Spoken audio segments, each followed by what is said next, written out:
እኔ አሸንፍ ያለው ብዬ በእብሪት ምወጠር ምስኪን አይደለሁም። እንዴት እንዳሸነፍኩ አውቀዋለሁ። ፈጣሪ ከኔ ጋር ባይሆን ኖሮ አይሆንም። ለሀገር መከላከያ ጀነራሎች በዚሁ አጋጣሚ ማስተላልፈው ሜሴጅ እናንተ ዘራችሁ ኢትዮጵያዊነት ነው። የኢትዮጵያን ባንዲራ መጠበቅ ነው። የኢትዮጵያን ባንዲራ አልጠብቅም ካላችሁ ግን እንደ ቀድሙ ሁለተኛ ዓለም ጦርነት ጋር መሄድ አያስፈልገኝም፣ ጀርመን አልሄድም፣ ጃፓን አልሄድም፣ እንደ ወያኔ ትቀጠቀጣላችሁ። whoever you are። ይህንን የጠቅላይ ሚኒስትር አብይን ንግግር በአንክሮ ያዳመጠ ሰው ለወታደራዊ አመራሮቻቸው ያላቸውን አመለካከትና ንቀት መገንዘብ ይችላል። ምንም እንኳን አንድም የማሸነፍ ታሪክ ባይኖራቸውም በምናብ ለፈጠሩት ድል እንኳን ጄኔራሎቻቸውን ባለሚና ያደርጓቸውም። እኔ አሸነፍኩ ይሉና ይህንንም በፈጣሪ ገዛ ይላሉ። ከዚያም ለነዚሁ ከማያልቀው የኮከብ መጋዘን እያወጡ ማዕረግ ለሰጧቸው ጄኔራሎቻቸው ማንም ብትሆኑ ኢትዮጵያን ካልጠበቃችሁ እንደ ወያኔ ትቀጠቀጣላችሁ ይሏቸዋል። በእሳቸው ትንታኔ ካሁን በፊት በተለያዩ ወቅቶች በግልጽ እንዳብራሩት ኢትዮጵያ ማለት እሳቸው ናቸው። እናም የእያንዳንዱ ጄኔራል ኃላፊነት የእሳቸውን መንበር የሰባተኛውን ንጉሥ ዙፋን መጠበቅ የአገዛዛቸው ዘበኛነት ነው። የእሳቸው መኮንኖች ተሸንፈው እስከ ደብረ ብርሃን በደረሱበት ወቅት እኔ የመራሁት ጦርነት ለድል በቃ ለማለት የትግራይ ሰራዊት ወደ ክልሉ መመለሱን ሲያውቁ በ2014 ዓ.ም ድራማ መስራታቸው አይዘነጋም። ብርሃኑ ጁላ ያልቻሉትን ክንዱ ገዙ የሸሹትን እግሬ አውጭኝ ያሉትን ነባጭ ያቃታቸውን ጭራቸውን ቆልፈው ድምፃቸውን አጥፍተው የነበሩት እና አበባው ታደሰ ያልሆነላቸውን አንድ በኮታና ለብሔር ተዋጽኦ ተብሎ ሌተናንት ኮሎኔል የተደረጉ አብይ አህመድ እንዴት ቻሉበትና የትግራይን ሰራዊት ከደብረ ሲና መለሱት ብሎ የጠየቀ ባይኖርም እሳቸው ግን የምሾመውም እኔ የማሸንፈውም እኔ ይሉ ነበር። ጄኔራሎቹም አይከፋቸውም፣ ዋናው ማዕረጉ ነው እያሉ ተሰልፈው ይሸለማሉ።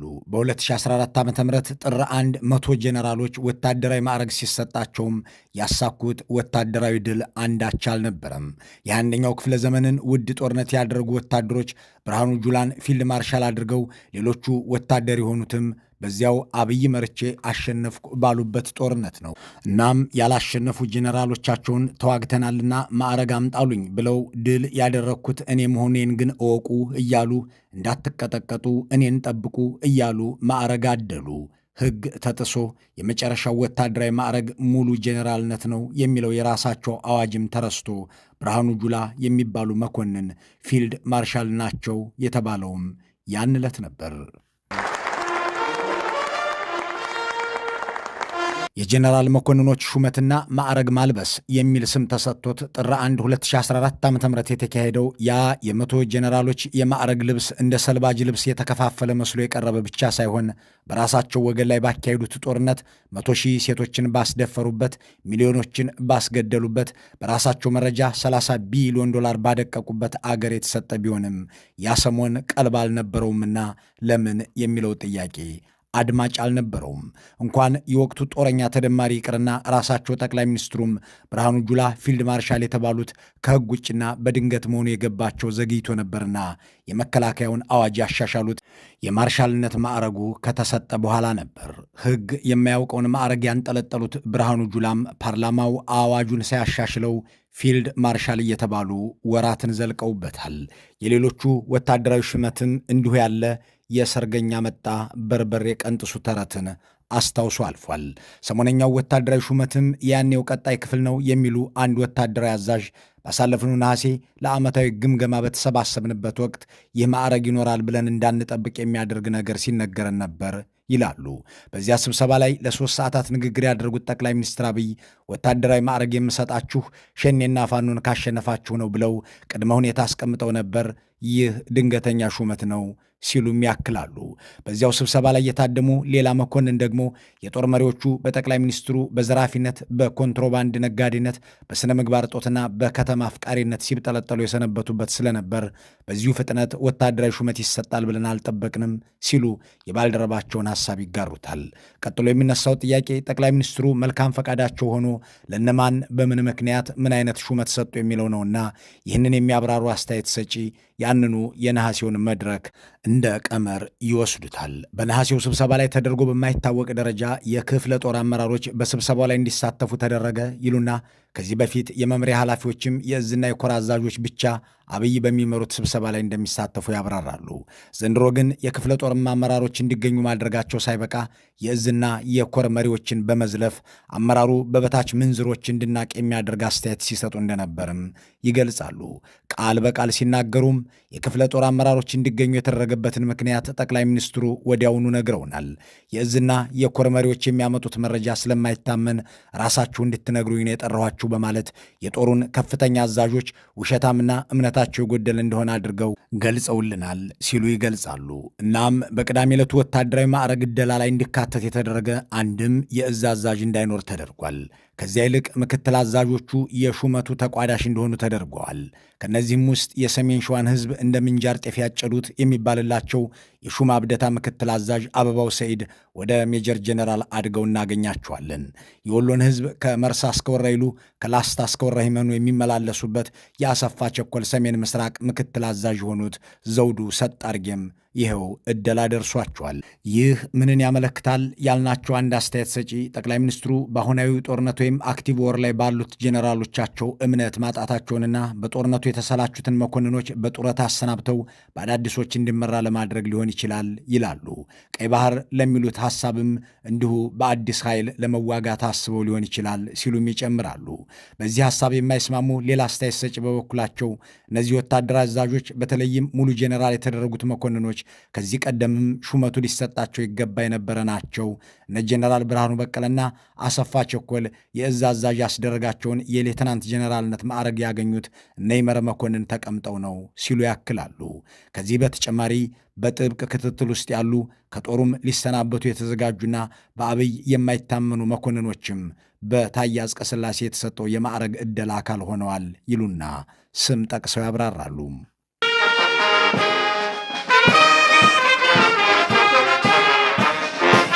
የጄኔራልነት ማዕረግ ፖለቲካዊ ሹመት መሆኑን የመከላከያ ሰዎች ሁሉ ያውቃሉ። እስከ ሙሉ ኮሎኔል ድረስ ያለው ኃላፊነት የሚገኘው በአብዛኛው በወታደር ቤት በሚኖር ክራሞትና ጀግንነት ቢሆንም የጄኔራልነት ማዕረግ ግን በፖለቲካ አመራሩ ውሳኔ የሚሰጥ መሆኑ ነባር አሰራር ነው። ይህ የፖለቲካ ሹመትም የተለያዩ መመዘኛዎችን መከተል እንደሚገባ ይታወቃል። በአብይ አህመድ ዓለም ግን መመዘኛው የእሳቸው ቀልብ ነው የሚሉ አንድ የነሐሴው ስብሰባ ታዳሚ ጠቅላይ ሚኒስትሩ ልክ እንደ ደርግ አዲስ ተድላን አምጥቶ ኢታማዦር ሹም እንዳደረገው ኢህአዴግም ታጋዮችን ጦር መሪ እንዳደረገው ሁሉ እኔም የራሴን ሰው ከሲቪል አምጥቼ መሾም እችላለሁ ሲሉ መናገራቸውን ያስታውሳሉ። እያንዳንዳችሁ ለጠላት መረጃ የምትሰጡ ወታደሮችን ከነትጥቃቸው ለጠላት የምትልኩ አላችሁ፣ ይህንን አጣራለሁ ሲሉም ተናግረውናል የሚሉት እኒሁ መኮንን ይህ ወታደራዊ ማዕረግ በአብይ ለማይታመኑና ለሚጠረጠሩ ሰዎችም ተሰጥቷል ይሉና ከፍ ያለው አምዴ ይመር መኮንንና ክንዱ ገዙን ይጠቅሳሉ። አብዛኞቹ የአማራ ተወላጅንን ባይ ጄኔራሎችና ከወለጋ አካባቢ የተገኙ መኮንኖች የማዕረግ እድገት የተሰጣቸው በቅርበት ለመቆጣጠርና ከፍርሃት የተነሳ ለማባበል ነው የሚሉት እኒሁ አስተያየት ሰጪ ጠቅላይ ሚኒስትሩ ከፍ ያለው አምዴን ሌተናንት ጄኔራል ቢያደርጓቸውም ከማያምኗቸው ሰዎች መካከል አንዱ ናቸው። የተለየ ነገር አድርገው ሳይሆን የወለጋ ተወላጅ መሆናቸው ብቻውን የሚያስጠረጥራቸው ሆኗል ይላሉ። እናም በዚህ ዙር ወታደራዊ ማዕረጋቸው ያደገው አንድም በጡረታ ገለል ሊደረጉ አለያም ለማባበል ነው ሲሉም ይጨምራሉ። የመከላከያ ስልጠና ዋና መምሪያ ኃላፊው ይመር መኮንን ወደ ሙሉ ጄኔራልነት ካደጉት መካከል የሚጠቀሱ ናቸው። ይሁን እንጂ ውስጥ አዋቂዎቹ እንደሚሉት መኮንኑ ሰልጣኞችን ወደ ፋኖ ትልካለህ በሚል በተለይም በኦህዴድ አመራሮች የማይታመኑና የሚጠረጠሩ ናቸው። እሳቸውንም ለማሰናበት በማለም ልክ እንደ አለምሸት ደግፌ ጄኔራል ተደርገዋል ይላሉ። ከአለምሸት ደግፌ የላቀ በመከላከያ ሚኒስቴር ውስጥ ነባር ነገር ቢፈለግ ራሱ የመከላከያው ሕንፃ ሳይሆን አይቀርም። በቀዳማዊ ኃይለሥላሴ የመጨረሻ የሥልጣን ዘመናት ሐረር ጦር አካዳሚ የገቡት አለምሸት በደርግም በኢህአዴግም በብልጽግናም በዚሁ መስክ ዘልቀው በ75 ዓመታቸው የሙሉ ጄኔራልነት ማዕረግን ቅዳሜ ዕለት ተቀብለዋል። የእሳቸው ዕጣ ፈንታ ግን ከመሰናበት የሚዘል አይመስልም የሚሉ ታዛቢዎች የወታደራዊ እድገቱ መጨመር የጡረታ አበላቸውን ለማብዛትና ጥቅማቸውን ለመጨመር ነው ይላሉ። ክንዱ ገዙ የተባሉት መኮንን ደግሞ በተለይ በ2014 መጀመሪያ እስከ ደብረ ብርሃን የፈረጠጠውን መከላከያ ሲመሩ ከነበሩት አዛዦች አንዱ የነበሩና ለዚያ ሽንፈት ተጠያቂ ተደርገው የተገመገሙ ናቸው የሚሉ ሌላ አስተያየት ሰጪ በበኩላቸው ከዚያ ውድቀት በኋላ እንዲባረሩ ቢወሰንም በጀኔራል አበባው ታደሰ ምልጃ ተርፈው ወደ ሶማሊያ እንዲላኩም ተደርገው በሞቃዲሾ አሳልፈዋል ይላሉ። አሁንም ቢሆን አምባሳደር ወይም ወታደራዊ አታሼ ሆነው ከሚሰናበቱት ወገን ሊሆኑ እንደሚችሉ ይገምታሉ። በእርግጥ ጠቅላይ ሚኒስትር አብይ ወታደራዊ ማዕረግና ኃላፊነት በሰጡ ማግስት አምባሳደር አድርገው ሰዎችን ገለል የማድረግ ልማዳቸውን ደጋግመው አሳይተዋል። አደም መሐመድን ኤታማዦር ሹም ባደረጓቸው በዓመቱ አምባሳደር ይሁን ብለው አንካራ ቱርክ ልከዋቸዋል። የባጫ ደበሌንና የሐሰን ኢብራሂምን ያህል ግን የተጫወቱበት ሌላ ሰው ያለ አይመስልም። ሐሰን በካይሮ የኢትዮጵያ አምባሳደር ናቸው፣ ባጫ ደግሞ በናይሮቢ። ሁለቱም ሰዎች አምባሳደር ተደርገው የተሾሙት ሙሉ ጄኔራል በተደረጉ በ16ኛው ቀን ነው። በተለይ ባጫ ደበሌ በ2014 ጥር 1 የታደለውን ወታደራዊ የማዕረግ ውሎ መድረኩን መርተው ራሳቸውን በመሩት መድረክ ማዕረግ ተጠልቆላቸው በተደሰቱ በ16ኛው ቀን ጥር 17 2014 አምባሳደር ነህ ተብለው ወደ ኬንያ ተላኩ። እሳቸው ግን ወታደራዊ ሹመቱ እውነት መስሏቸው ይህ እኮ መባረክ ነው እያሉ መተረክ የጀመሩት ያን ዕለት ምሽት ነበር። ድል አምጥተን በዚህ ደረጃ መሾም እድለኛነት ነው፣ መባረክ ነው። ፈጣሪ የተመሰገነ ይሁን። መባረክ ነው። ስለ መባረኬ ዛሬ አይደለም ማወራው። ፈጣሪያቸውንና ሿሚያቸውን ያመሰግኑበት ቃል ካንደበታቸው ወጥቶ ሲያልቅ አምባሳደር ነህ የተባሉት ባጫ ከጦሩ ገለል እንደተደረጉት ሁሉ እነ አለምሸት ደግፌና ሌሎች ተመሳሳይ ነገር ይጠብቃቸዋል ተብሎ ይጠበቃል። በዚህ ወታደራዊ ሹመት ከተከሰቱት ሁነቶች መካከል ለኦሮሚያ ፖሊስ አዛዥ ድሪባ መኮንን የሙሉ ጄኔራልነት ማዕረግ መሰጠቱ ሆኗል። ጄኔራሉ የሰሜን ዕዝ አዛዥ ሆነው ሲሰሩ አብይ ከህወሓት ጋር ወደ ጦርነት ሊገቡ 3 ወራት የማይሞላ ጊዜ ሲቀራቸው በአንዱ ቀን ወደ ሽረ እንደ ስላሴ ሄዱ። ከህወሓት ሰዎች ጋር መርህ የለሽ ግንኙነት አለህ እያሉ የሚወቅሷቸው አብይም ጄኔራሉን በጥብቅ እፈልግሃለሁና ወደ አዲስ አበባ ናሏቸው። ድሪባ ያንን ጥሪ በበጎ አላስተዋሉትም። ልታሰር ነውና እወቁልኝ እያሉ ለወዳጆቻቸው ሁሉ ስልክ እየደወሉ አሳወቁ። ያለቆቻቸውን ጥሪ ተከትለውም ከአክሱም ኤርፖርት በአውሮፕላን ወደ አዲስ አበባ መብረር ጀመሩ። አውሮፕላኑ ቦሌ አውሮፕላን ማረፊያ ሲደርስም ራሳቸውን ስተው ወይም ራሴን ሳትኩ ብለው ወደቁ። ከዚያም ወደ ሆስፒታል ተወሰዱ። ከዚያን ጊዜ ጀምሮም ታመዋል ተብሎ ገለል ተደረጉ። ህዳር 21 2013 ዓ.ም ጠቅላይ ሚኒስትሩ በፓርላማ ባደረጉት ንግግር ጁንታው ጄኔራል ድሪባን መረዘው ሲሉ በምግብ መርዝ ተሰጥቷቸው እንደታመሙ ተናገሩ። ከዚያን ጊዜ ወዲህ ጄኔራሉ በአውዳሚው የአማራና የትግራይ ክልል ጦርነቶች ላይ አልተሳተፉም። ከአንድ ዓመት ወዲህ ግን የኦሮሚያ ጸጥታ ቢሮ ኃላፊ ሆነው በሸኔ ስም የኦሮሚያን ወጣቶች ሲመነጥሩ ቆይተዋል። ራሳቸው ይህንኑ ተናግረውታል። ከአብይ አህመድ ጄኔራል ወደ ሽመልስ አብዲሳ ኮማንደርነት ተቀይረው የከረሙት ድሪባ በታዬ አጽቀሥላሴ ኮከብ የሚጠለቅላቸው ሙሉ ጄኔራል ሆነው ቤተ መንግሥት ታይተዋል። እናም የክልሉን ሚሊሻና ፖሊስ በሙሉ ጄኔራል ማዕረግ የመሩ የመጀመሪያው መኮንን የሚያስብላቸውን ታሪክ ጽፈዋል። ድሪባ ከነ ብርሃኑ በቀለና መሰል የዘመኑ ዕዝ አዛዦች የላቀ ነባርነት ወይም ሲኒየሪቲ ቢኖራቸውም በአብይ አህመድ እምነት ሳይጣልባቸው በመቅረቱ ባለፉት ዓመታት ከፊት ከሚደረጉት ጄኔራሎች ውጭ ሆነው ሰንብተዋል ይባልላቸዋል። በዚህ ወታደራዊ ማዕረግ ወደ ብርጋዴር ጄኔራልነት ካደጉ መኮንኖች መካከል ሁሴን አህመድ፣ ደጀኔ ጸጋይና ያሲን መሐመድ ይገኙበታል። ሁሴን የ11ኛ ክፍለ ጦር አዛዥ ሆነው ሲያዋጉ በትግራይ ሰራዊት ተማርከው መቀሌ ታስረው የነበሩ መኮንን ነበሩ። እነ ብርሃኑ ጁላ ተማርኮ ጄኔራል መደረግ በእኛ ይብቃ ያሉ አይመስልም። ለሁሴን ከበረከቱ ይድረሳቸው ብለው አሹሟቸዋል። ደጀኔ ጸጋይን ብዙዎች የሚያስታውሷቸው የመቀሌ ከተማን ሕዝብ በታንክ እንደበድበዋለን ሲሉ ሲሆን ኮሎኔል ያሲን መሐመድ ደግሞ በአማራና ትግራይ ክልሎች ውስጥ ያሉ አብያተ ክርስቲያናት እንዲመቱ ትዕዛዝ ሲሰጡ የተደመጡ ናቸው። ሦስቱንም የትናንት ምርኮኛና የጦር ወንጀለኛ ኮሎኔሎች የዛሬ ጄኔራሎች በጥቂቱ እናስታውሳቸው። ቤተ ክርስቲያን ውስጥ ከሆነ ቤተ ክርስቲያኑ ይመታል።